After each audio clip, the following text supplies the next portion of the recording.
What's going on, everyone? Today we have a review of the Superstrike from Logitech compared to the GPX2. And getting right into it, whenever we compare both of these together, in terms of weight, the Superstrike is going to be all of 1 gram more, so not a whole lot. Shape is going to be exactly the same.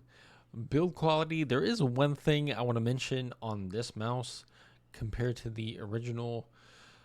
Coating is going to be exactly the same. It does not exist. There's no coating. There's no finish. It is still very, very slippery. There's nothing on this mouse that's going to give you any amount of grip whatsoever. And then really, I mean, in terms of the scroll wheel, the GPX2 for me was very, very light. Just no tactile feeling whatsoever. The Superstrike definitely feels more, I mean, actually has notches, where this was just, it has 0 notches whatsoever. It just goes. So, I mean, really outside of that, when we talk about simpler sensor implementation, it's going to be the exact same sensor, going to be the same. That's really not going to be a difference. Battery isn't really going to play a factor either. So really, that really just leaves us down to the build quality, the switches, and the driver, and what I was personally using. When we talk about the build quality of the Superstrike, one of the things that I wanted to mention is because of the placement of the haptic switches, one of the things that I noticed is on the, you press up here, but right here where it actually hits the switch, on this side, it's not as bad, but you probably won't be able to hear it, but this is on that corner, and then this is this corner.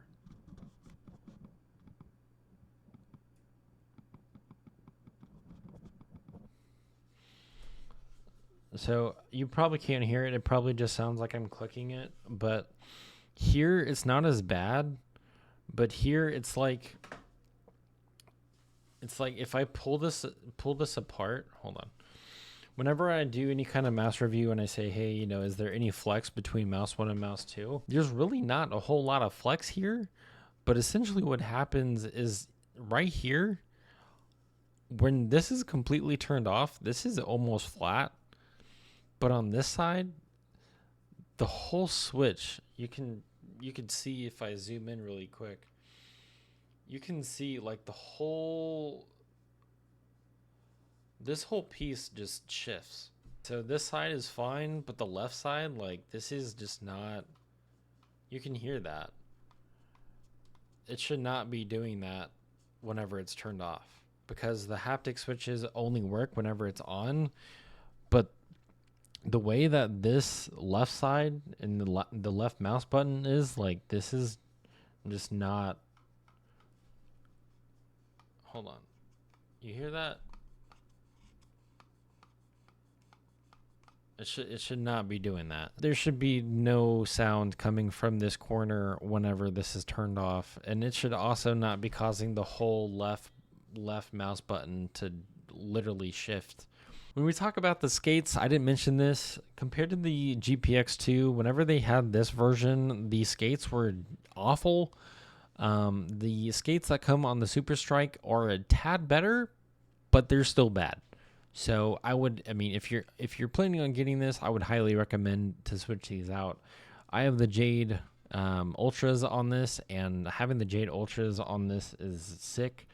I actually really love the Jade Ultras. So if you're planning on getting skates, I'm just going to plug those in.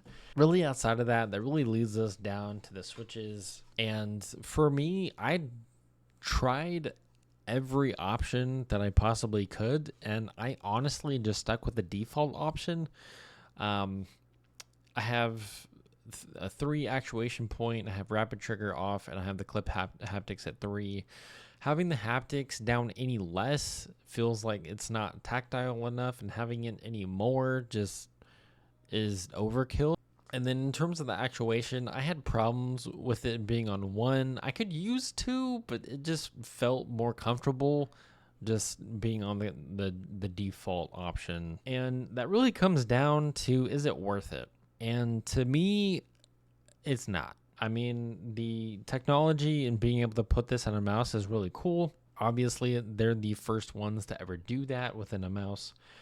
But I mean, if you have the original GPX or the GPX2, is it really worth the upgrade? Not really. It is cool technology to have, but honestly, like I would low key, I kind of wish I would have already done this. I was planning on doing the Moofy mod on this and using completely different switches from the original opticals that they used, or the light force switches that they used, and going with like blue shell pink dots or something. I mean, even putting Wanos in this would make this significantly better. Using the Moofy mod upgrade, the weight reduction would make this a lighter mouse. It would have better switches, and honestly, I mean, if you could get a good deal on a GPX2 and then do a Moofy mod on it, like I would rather honestly do that than have this. Preferably, at least between the two, I'd honestly prefer this a little bit more. I wasn't really, the longer that I've tested mice and the more that I have tested, I don't really like the opticals on this. It's not, they just don't feel good. This is the only mechanical, optical, light force switch, whatever you want to call it. Like, it doesn't sound good. It doesn't feel good. I would have anything else as the switch. But when we're talking about the Superstrike, at least for this, the one thing that I would say is because of the haptic switches and them not being the light force switches, I prefer the feeling on this compared to the GPX2. But I mean, unless you're a huge fan of the GPX and you just really, really want the technology, I mean, that you can absolutely do that. But overall, is it worth it? To me, not really.